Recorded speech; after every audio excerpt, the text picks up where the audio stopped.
I was picking out bedding for our wedding bed when my period hit out of nowhere. By the time I made it to the bathroom, there was already a huge, embarrassing stain on my pants. Julian, can you bring me a change of clothes? I got my period. Desperate, I called Julian for help. He clicked his tongue on the other end. What kind of man goes out buying women's pants? That's Mortified, I grabbed a random pair of men's sweatpants and changed into them. When I got back to the bedding store, he was testing out the display bed with Serena. He looked up and teased, You act like nothing's wrong when you're on your period? Did you drink that custom wood-warming tea beforehand? I thought about the thermos he'd given Serena and suddenly laughed. The wedding's off, I said, slow and deliberate. Are you insane? It was just a question. Is calling off the engagement really necessary? I glanced at the $9,090 custom-embroidered 4-piece bedding set in Serena's hands, the one meant to symbolize eternal love, and felt exhausted. Yes, it is. When I came out of the bathroom, Julian and Serena were already inside the bedding store. They were lying side by side on the display bed with the delicate embroidery, and I instinctively hid behind a nearby counter. You two have amazing taste. This set is limited edition, only one in the entire country. The custom embroidery alone took a whole month to make. It's perfect for a wedding bed, symbolizes eternal love and everything. Serena didn't say anything, just ran her hand over the wedding quilt. Julian swiped his card without a second thought. While the saleswoman was processing the payment, he gently tucked a strand of hair behind Serena's ear. Serena shook her head repeatedly. I can't. I don't want to upset Chloe, and I don't want to keep burdening you. Besides, this color doesn't suit me anyway. It suits you. She tried to hand the bag back to him, but he pushed it firmly into her arms. Chloe's the most understanding person. She'll be fine with it if I want to give you this. And if Adrian were still here, he'd be the one buying this for you. Let me do this for him, okay? Julian kept trying to convince her, and I slipped quietly out of the store. I'd had my eye on this set for months. I'd begged Julian forever to find time to come pick it out with me, hoping it would bring us good luck for our marriage. But when he picked me up, Serena, his late brother's girlfriend, was sitting in the passenger seat. And I never thought that in the 5 minutes I was in the bathroom, but he he'd pushed give it it to her without firmly even into asking her me. arm. I stood in front of a bubble tea shop, crumpled up my shopping list, and threw it away. I chugged a full sugar drink, trying to wash away the bitter taste in my mouth. Just then, the colorful heart-shaped lights above the mall lit up, spelling out 2 names. CEO Julian and his fiancée met right here in this mall. He hung all those 100 lights himself just to make her smile. A CEO who takes the time to do electrician work? That's the ultimate boyfriend material. I'd give up eating for a week to have someone like that. I took a huge sip of tea at that, and a tapioca pearl went down the wrong pipe. I coughed so hard I couldn't breathe, and tears streamed down my face. A warm hand suddenly rested on the back of my neck, patting me gently with that familiar touch. What's wrong? Why were you drinking so fast? Julian's voice came from above me, with a hint of panic I almost didn't catch. I jerked away from his touch. The pearl finally slid down my throat, leaving a sharp, scratchy feeling behind. Julian didn't notice anything was wrong. He'd have a wrong iteration my sloused. You're such a clutter, even as an adult. He gently booped my nose and handed me a shopping bag. I knew you weren't feeling well, so I had Serena picked out a bedding set for you. You never seem to get cramps when you're on your period. Do you drink that custom warming tea beforehand? Is calling off the engagement really necessary? I froze. In that second, I realized he'd made that custom tea for Serena. Through the clear plastic, I could see the lotus vine embroidery on the bedring set. It was beautiful, but that harsh purple color made my eyes hurt. We'd been together for 7 years. He'd always treated me like a princess, and everyone said Julian was head over heels in love with me. That all changed 2 years ago, when Julian's twin brother Adrian died unexpectedly. On his deathbed, he made Julian promise to take care of his girlfriend Serena. Serena had a complete breakdown. She kept mistaking Julian for Adrian, crying and clinging to him. I was jealous, but I knew it was a terrible situation. I told myself to be mature and hoped things would go back to normal once Serena got better. But 6 months later, when Serena was finally stable, Julian had already gotten used to taking care of her every need. His planner was filled with things he had to do for Adrian. June 5 by Serena, the artisanal focaccia from the burrata. Butter, remember that for Adrian. People started looking at me differently, and I couldn't tell anymore. Was he being nice to Serena just to keep his promise to his brother, or had his feelings changed? And today he'd given to his smiling eyes and slowly let go and embroider the shopping bag. It fell to the ground. As he bent down to pick it up, I said quietly, "We're breaking up." Julian smiles for a full 30 seconds. Then he laughed it off casually. Serena gets really bad cramps, so I just asked out of habit, "Why are you being so dramatic? You know I never think before I speak. Stop acting like a child. Serena will make fun of you." Serena laughing at me. Make fun of me? How much more of a joke can I be already? I forced a bitter smile and grabbed his hand. "Julian, why are you wearing Adrian's matching ring instead of our engagement ring?" Julian's eyes darted away. After a long silence, he mumbled guiltfully. Yesterday was the anniversary of when Adrian and Serena started dating. She was upset. I laughed and cut him off, my voice shaking. "She had another breakdown, so you had to take off our engagement ring again?" The word again hit him like a punch, and he exploded. "You think this is easy for me? He was my twin brother. He asked me to take care of her. What was I supposed to do? Enough! It was just a question. Why are you blowing this out of proportion? I thought you were the understanding one." I lost my mom when I was little. It was just me and my dad against the world. Dad worked all the time, so I learned early on to never cause trouble and keep my feelings to myself. When Julian and I first got together, he was fighting to take over the family business and landed a huge client. We pulled all-nighters for weeks to seal the deal. The representative took advantage of the moment to lean in, his hand brushing against my leg. I was terrified. I'd ruin everything for him, so I bit my tongue and said nothing. I ran out of the room and crashed right into Julian. He took one look at my face and knew something was wrong. When he forced me to tell him what happened, I burst into tears. He immediately stormed back in and punched the guy. Afterwards, I was worried we'd lose the contract and he'd get in trouble. But he just stared at me and yelled. "Listen to me. If getting this job means you have to let people treat you like that, I don't want it. You never have to put up with anything when you're with me." Rumors spread that he was going to be fired, but he secretly signed an even bigger international deal. I still remember the way he slammed that new contract down in front of me, his eyes shining with pride. Thinking about that now, I laughed out loud. How things have changed. Back then, he'd punch someone for making me uncomfortable. Now he makes me miserable every single day. How pathetic. My laugh made him nervous. He pulled me into his arms, his voice softening immediately. "Chloe, I'm sorry. I shouldn't have yelled at you. I'll do anything you want. Just stop laughing like that and don't say we're breaking up, please." He held me tight, and his eyes were filled with that same intense, pure love I'd always known. I closed my eyes, and against my better judgment, my heart softened. I got accepted to NYU. Serena's better now, right? Come to America with me. Let her get used to being on her own. But in that second, I saw Serena's reflection in his eyes. At the exact same time, he mumbled, "We'll talk about this at home," and walked straight past me. As he brushed by, I heard him sigh in relief. I pressed my lips together and didn't look back. I walked in the opposite direction. When I came out, I was holding an expedited passport application receipt. In 7 days, I'd have my passport and be on a plane to America. I was about to call a taxi when my phone sent me a security alert. Someone had opened my front door. My heart dropped. My hands shook as I pulled up the security camera feed. On the screen, Serena leaned against the front door, her arms around Julia. Her cheeks were flushed. Julian looked flustered.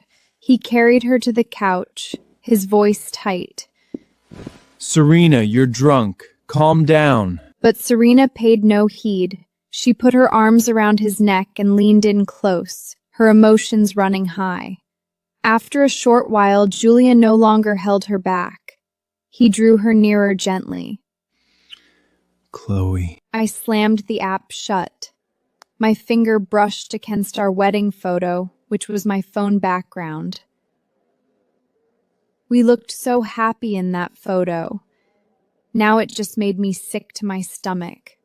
That night, I checked into a hotel. Suddenly, my stomach cramped bad. It felt like someone was squeezing my insides. I took some painkillers and passed out. I dreamed about the day Adrian died. Chloe, don't leave me. I'm here, Julian. I'm not going anywhere. But when I woke up and remembered what I'd seen on the camera, I just sat there quietly for a minute, then got up and left. My footsteps echoed in the empty hotel room. I never looked back. I don't know why I got so cold. I wrapped the blanket tighter around me, but I couldn't shake the chill that had settled in my bones. I woke up shivering, my forehead burning hot. I had a terrible fever, so I struggled to call the front desk for medicine. In my daze, I heard the doorbell. I thought it was the front desk.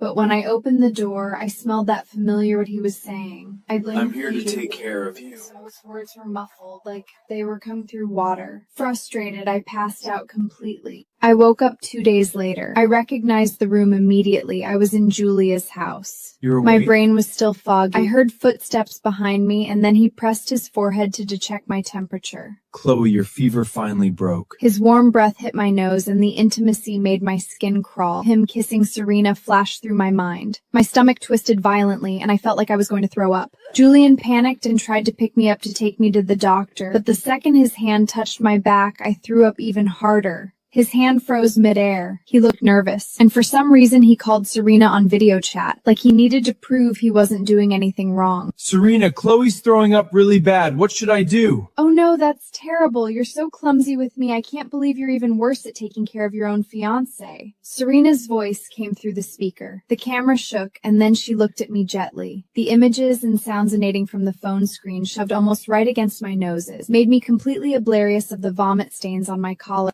Don't worry, Chloe. I'm on my way. A wave of anger washed over me. I wiped my mouth with the back of my hand. Don't bother. I'm fine.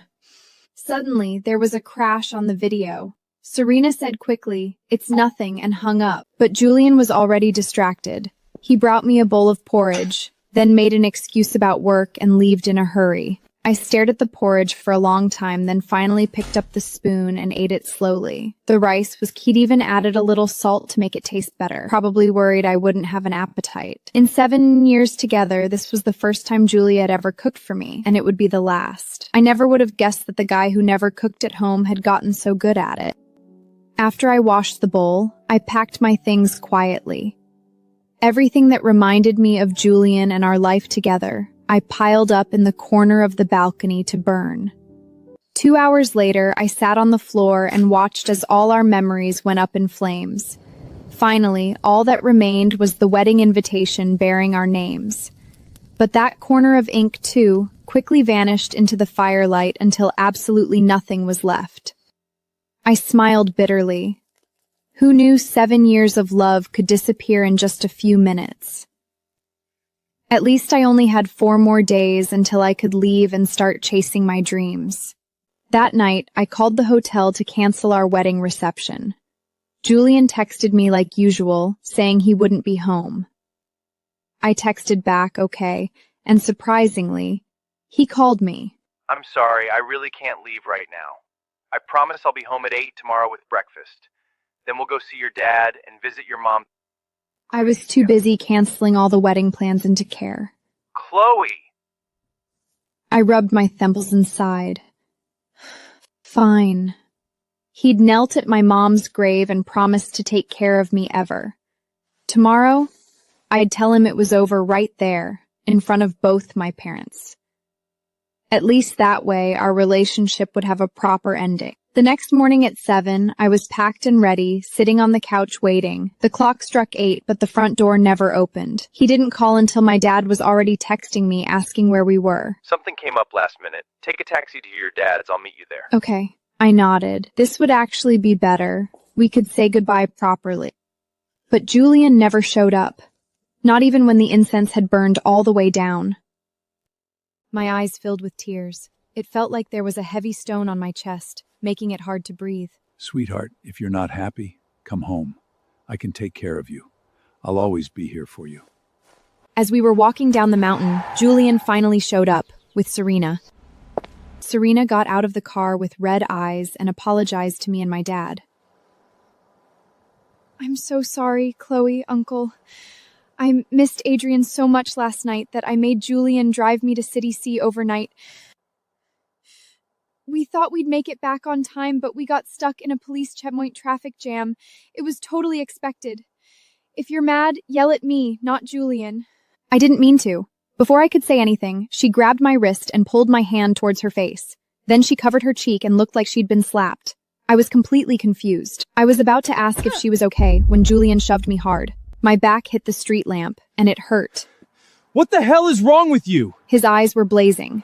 He pulled Serena behind him protectively. If you're mad, take it out on me. How could you hit her? I took a deep breath and tried to explain. But he didn't let me get a word in. He pointed his finger right in my face. And now, just because we were a little late, you hit her? When did you become so unreasonable? If you're gonna act like this, then don't contact me for a while. We'll talk about the wedding when you've calmed down. Then he half-carried, half-dragged Serena to the passenger seat and drove off. The second his taillights disappear around the corner, I heard a loud thud behind me. Dad was so furious at Julian's words that he clutched his chest, gasping for air, and collapsed. I ran to him and helped him sit up, fumbling for my phone to call an ambulance. I suddenly remembered that after watching a video about heart attacks, I'd put emergency heart medication in Julian's house and his car. I called Julian immediately, my voice urgent and shaking. Julian, come back right now. My dad's having a heart attack. To my surprise, Serena's soft voice answered first. Julian, Chloe says her dad is hurt. Then I heard Julian's voice, full of disgust. Ignore her. Her dad just had a full checkup last month. He's fine. Julian! Julian! I was wrong. Everything was my fault. Take whoever you want, wherever you want, do whatever you want. Just please come back. Just check on him. But Julian didn't care. He hung up on me without another word. The ambulance took forever to arrive. I knelt on the ground holding my dad, watching as his eyes started to glaze over. Suddenly, I heard our neighbor's voice behind me. What's wrong with Robert? Heart medication? I have some. Honey, bring some water, quick.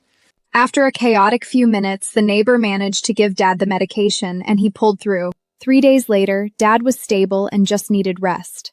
At his insistence, I got on the plane to America. As the plane doors closed, I got a text from Julian. I didn't reply. I just turned off my phone. Goodbye, Julian. I'm setting you free. We'll never see each other again. Shortly after takeoff, the girl sitting next to me started chatting. Hey, do you know who Julian Sterling is, the CEO of Sterling Group? He's so hot and totally devoted to his fiancée. You should have seen him carrying her on his back. It was so romantic. Look at this photo. The way they're looking at each other, total heart eyes. Aren't these photos amazing? The way he looks at her is like she hung the moon.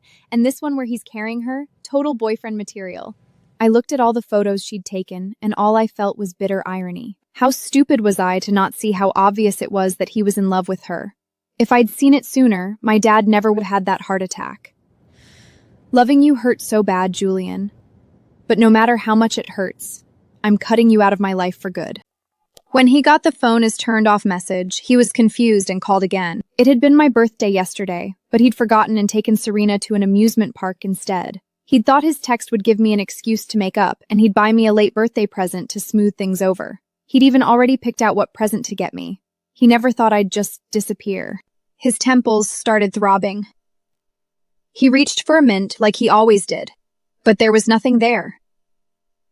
He suddenly remembered that for years, whenever he was stressed and had a headache, I would make him lie down on the couch, put a mint in his mouth, and massage his head with the technique I'd learned just for him.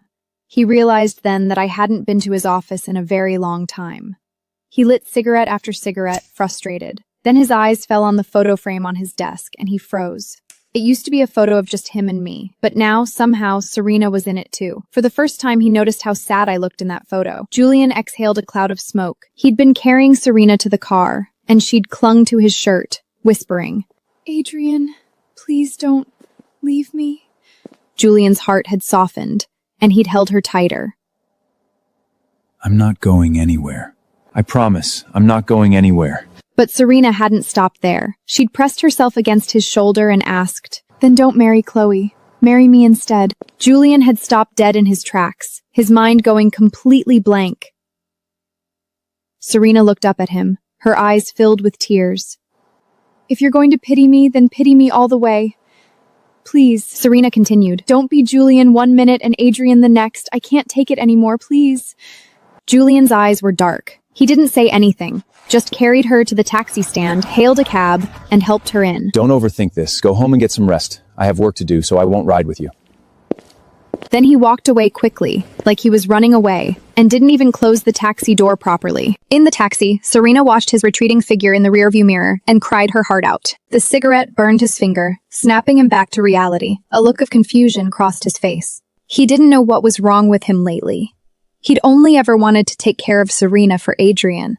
How had he ended up sleeping with her and ruining his engagement? Then he thought about the phone call from me, saying my dad was hurt. A terrible feeling of dread washed over him. He couldn't sit still anymore. He grabbed his jacket and drove home as fast as he could. On the way, he made up his mind. He was Julian, and he would only ever be Julian, not Adrian. He'd been terrible to leave me and my dad at the cemetery like that. He needed to go home and apologize properly. When he pulled into the driveway, it was already dark. The security guard waved and smiled. Haven't seen you in a while. Just got back from a business trip? Yeah. Julian smiled and nodded, but inside he was kicking himself. He should have come home sooner. As he got closer to the house, Julian looked up at the windows. The light that was always on for him when he came home late was off. His heart skipped a bolt. He parked the car quickly and ran up the stairs. The facial recognition lock, which always worked perfectly, kept failing. Julian wiped his face, took a deep breath, and typed in the passcode instead. The door finally opened. When he turned on the lights, the first thought that hit him was, it's so empty. He didn't have time to think. He called my name and ran through every room in the house looking for me, but the only answer was silence. Finally, he stood in the bedroom, calling my number over, only to get the same phone is turned off message. His eyes completely in horror. He finally realized why the house felt so. Our wedding photo was gone from the nightstand. He spun around. The bathroom counter, which was always covered in my makeup and skincare products, was completely bare. His legs felt like jelly. He stumbled to the closet and pulled the doors open with shaking hands. That word again. Empty. The closet was completely empty. All the blood rushed to his heart. And he finally understood. His heart had known something was wrong long before his brain caught up. Everything that belonged to me, everything that belonged to us, was gone. He forced himself to calm down and called my dad. No answer. Julian couldn't take it anymore. He drove to my dad's house as fast as he could. Chloe, I know you're in there. Please open the door. Let's talk face to face. Uncle, please open the door. Chloe and I just had a misunderstanding. He knocked and begged for hours, but the door never opened. Julian refused to leave. He just sat down on the doorstep and waited. Just then, the neighbors next door home from a wedding. They saw him and didn't even say hello, just tried to go inside their house. Julian frowned. When I was new, these neighbors, they were labor lady care of me all the time. Our balconies were connected head by a little ladder, so we could visit each other whenever. Uncle, Auntie, can I use your balcony to get into Chloe's house, please? The neighbor lady's pent-up anger exploded. I should be yelling at you. You want to come into my house? In your dreams. Now you want to find Clue-Late. Julian felt he'd been hit by a truck. He froze, his mouth opening and closing, but finally hit his chest and forced a terrible smile. Oh, this is just a joke, right? They're still mad at me, so they told you to say— The neighbor man scoffed.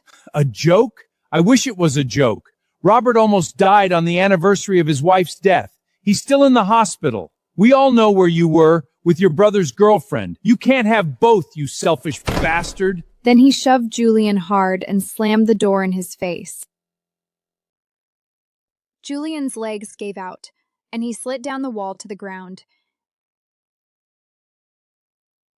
After a long time, he forced himself to stand up and drove to the hospital, running every red light along the way. In the hospital room, my dad was reading with his glasses on. The second he saw Julian, his blood pressure shot through the roof. The nurse panicked and kicked Julian out before anything worse happened. Outside the room, Julian asked the doctor about my dad's condition. Then he dropped to his knees in the hallway and banged his head against the wall over and over. He was drowning in regret and terror, too overwhelmed to even move. When Serena called him, he didn't even look at the phone. He just hung up. He stayed there kneeling until the sun came up, then finally stood up and left. On the way home, Julian called his secretary. His voice was harny, like he'd been screaming. Find out where Chloe is, now. When he got home, the first thing he did was pull the security camera SD card to see when I'd left. But there was only one video on the card, the video of him and Serena kissing in the living room. It was my goodbye present to him. Julian flipped over his desk, smashed everything in his office, and slapped himself hard across the face multiple times. When Serena showed up, Julian was curled up on the floor, red-faced and surrounded by empty liquor bottles. She gasped and ran to help him up. Julian, what's wrong? I heard Chloe is gone. How did you get in here? I added my fingerprint last time I was here. So Chloe is really gone. Does that mean you'll marry me now? Julian heard the excitement in her voice, and his temples started throbbing again. The promises he'd made to take care of her, which had once felt like the right thing to do, now felt like a heavy weight on his chest. It would be weird for me to just move in here after Chloe lived here for so long. Why don't you stay at my place for a few days? We can sell this house and buy a new one for our wedding. That embroidered bedding set we bought will be perfect for our wedding bed. It symbolizes eternal love, right? And after we get married, let's have 2 kids, a boy and a girl. A wave of disgust washed over Julian. He couldn't even bring himself to drink the water she handed him. Serena finally noticed something was wrong. Her face fell. You didn't want Chloe to leave, did you? You don't want to marry me. Julian was about to answer when his phone rang. It was his secretary. She'd found my flight information. Julian perked up immediately. He told his secretary to book him the next flight to New York, then stood up to get ready. Chloe hated messes. He couldn't show up looking like a drunk mess. You're leaving me? But you promised you'd take care of me forever. Serena, I'm Julian. I'll never be Adrian. And the only person Julian loves is Chloe. I messed up and crossed a line. I'll still help you if you need anything, but we can only be family. Nothing more. Julian, you're such a jerk. You didn't say that when you were kissing me. Now you say you love Chloe and we're just family? It's too late. You think she'll come back to you just because you go find her? Dream on. Chloe's father nearly died from anger because of you. You didn't even show up when he was in the emergency room. She will never forgive you. Julian felt like he'd been punched in the gut. How do you know about that? Chloe called me, didn't she? You hung up on her. Serena, how could you be so cruel? Serena winced in pain and tried to pull away. Julian let go of her so hard she fell to the floor, coughing and crying. Julian didn't even glance at her. He grabbed her arm and dragged her out the front door, throwing her outside. He thinks I love him so much. How could I ever really leave him? If he just explains everything clearly and is sincere enough, I'll definitely forgive him. I walked out of the airport with my luggage. The sun was shining and a soft breeze was blowing. I raised my hand to shield my eyes. At that exact moment, a shadow fell over me. Put this on if the sun is too bright. Long time no see, kiddo. Liam, the son of our next-door neighbor, appeared out of nowhere. I took off his hat and put it on my head. He was smiling, but I could see the sadness and concern in his eyes. I suddenly remembered how Dad had been saying, I wish Liam was here. He'd keep you company, and I wouldn't worry so much. You're too stubborn for your own good. Tears started falling down my face without warning, one after another. I turned away quickly and tried to wipe them away, but I couldn't stop crying.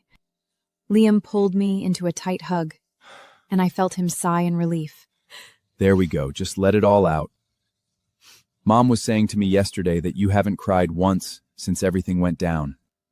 Did your mom make you come pick me up? I know how busy you are. Liam heard the sarcasm in my voice, but he just smiled and ruffled my hair gently. Come on, kiddo. We can't park here for long. After a long time, I finally stopped crying. It's actually a good thing to be a little heartless sometimes. I almost started crying again. I quickly looked out the window. The car fell silent, except for the hum of the engine. For the next few days, Liam showed up at my apartment every morning. He dragged me to his company to help out, calling it work-study. I knew what he was really doing. He didn't want me to be alone with my thoughts. So I went with him every day. Luckily, he knew me well, and he gave me tasks that I actually enjoyed and was good at. After just 2 days, I got used to having him around. I even started to like this new routine. Sometimes it felt like we were back in high school, when we could talk about anything. But there was one thing I couldn't bring myself to ask him. Every time I tried to ask why he'd disappeared for so many years, he'd just joke around and never give me a straight answer. Did you go and get yourself a girlfriend overseas? Why have you gone radio silent on me for so long? Then, one ordinary night, Julian showed up. I was laughing and stepping on Liam's shadow under the streetlight. Julian was standing under another streetlight nearby, his eyes filled with pain. You came to America just to be with him? Liam noticed how tense I was. He stepped in front of me protectively and smiled sarcastically at Julian. What if I did? What's it to you? Liam, you're such a pathetic loser, hanging around waiting for her. Chloe's just mad at me. Get lost. Before Liam could answer, I spoke up. You're the one who needs to leave. We broke up. This is embarrassing, even for you. Julian was used to getting his way. He'd never seen me talk to him this before. He forgot that he was the one begging for me back, not the other way around. Stop being so stubborn. I'm giving you a chance to make this right. Just come home with me. I stepped back, away from his outstretched hand. Julian, we broke up. Julian pulled his hand back, looking confused. I never agreed to break up. I never gonna have him bear. You and me don't me. I know you're mad about your dad, but I can explain. I didn't mean to not show up at the hospital. Serena... I cut him off, fed up. Enough! We're not married, Julian. I don't need your permission to break up with you. Or it's just that you can't stand being the one who gets dumped. You have to be the one to end things, right? Julian thought I just hadn't heard him. He repeated desperately. Chloe, listen to me. Serena hid the fact that your dad was hurt. If I'd known, I would have been there immediately. You gave her the opportunity to do that, didn't you? Julian, you can't love two people at the same time. I'm leaving now, so you can take care of Serena like you've always wanted to. No more choosing. I won't be able to make it to your wedding, but congratulations, I hope you're happy together. When I didn't answer, he stepped forward and tried to pull me into his arms. Talk all you want, but don't touch her. Julian didn't care. He threw a punch at Liam. Liam blocked it and punched him back. Julian tried to grab him again, desperate. Liam blocked him again and grabbed his wrist, pinning him down. Julian hadn't slept in days, and he was too weak to fight back. He stumbled back against the wall. I walked up to him and said coldly, "Don't ever come here again." Then I took Liam's hand and we left. When we got home that night, I made Liam tell me the truth. He'd been in love with me for years. He'd planned to confess to me after college, but then he'd gone abroad for a year, and when he came back, I was already with Julian. He'd been heartbroken, so he'd left and never came back. That's why he'd disappeared for so long. My heart, which had felt dead for so long, started beating fast again. I didn't know if it was just gratitude or something more. Liam never pressured me. We just stayed friends, taking things slow. Meanwhile, Julian never went back home. He bought the apartment next door to mine and became a constant, unwanted presence in my life. Every day, he would knock on my door at the same time. He'd bring me hot milk for breakfast, soup for lunch, and a bouquet of roses every night after dinner. I never opened the door. The food would get thrown away by the cleaning lady, and the roses would just wilt on the doorstep. But Julian acted like he didn't notice. He just kept coming back every day. I was so fed up I was looking for a new apartment. Then one day, I heard someone crying outside my door. I opened the door and saw Serena on her knees. She said she was pregnant with Julian's baby and begged me to give him back to her. I didn't look at her. I looked past her, affecting me hoop behind her. I smiled numbly. Julian's face turned red with anger. He stared at Serena's stomach and shouted. I blinked in surprise at his outburst. Julian saw that as a sign of hope and— Chloe, you blinked. You still love me, don't you? I'll take care of her, I promise. Everything will be back to normal. Let go my hand away so hard that my wrist turned red. Grabbed a wet wipe and scrubbed my hand until the skin was raw. Then I looked up. Having a baby, you should marry her and be a family. Stop wasting both our time. Then I closed the door, tired of their drama.